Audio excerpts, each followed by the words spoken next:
Ang intense ng mga kaganapan ngayon sa abot kamay na pangarap sapagkat manginginig sa takot si Eric dahil sa mga sasabihin sa kanya ni Doc Robert. Dito nga matapos ibigay ni Kinito ang background ni Eric na inutos sa kanya ni Doc Robert ay agad na kukomprontahin ni Doc Robert si Eric.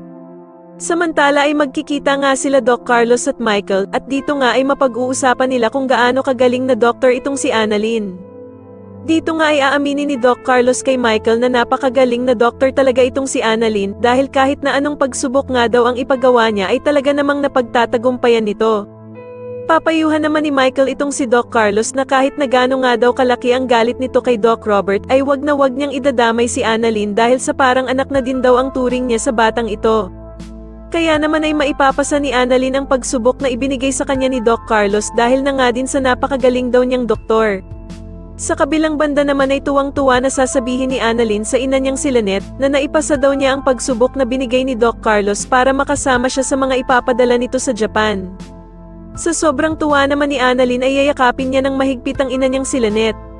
Pero bigla namang masasaktan si Lynette dahil nga sa sinapit ng kanyang braso dahil sa paghagis sa kanya ni Doc Carlos ng baso. Kaya naman ay takang-taka si Annalyn kung bakit nasasaktan ng kanyang inang si Lynette at dito nga ay makikita niya ang sugat ng kanyang ina sa bandang braso. Samantala ay magmem-itang na naman ang mag-amang sila Eric at Justin para sa kanilang susunod na gagawin kung paano mapapabagsak ang Apex.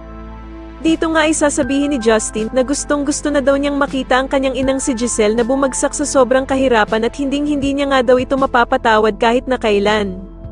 Sa tingin niyo magtagumpay kaya ang mag-amang Eric at Justin sa binabalak nilang pagpapabagsak sa Apex mas lalo na nga talagang nagiging exciting ang mga susunod na kaganapan kaya naman ay mas lalo pa nating abangan ang mas lalong gumigandang abot kamay na pangarap. Maraming salamat po sa inyong panonood at sana po ay masubscribe niyo ako. Maraming salamat po.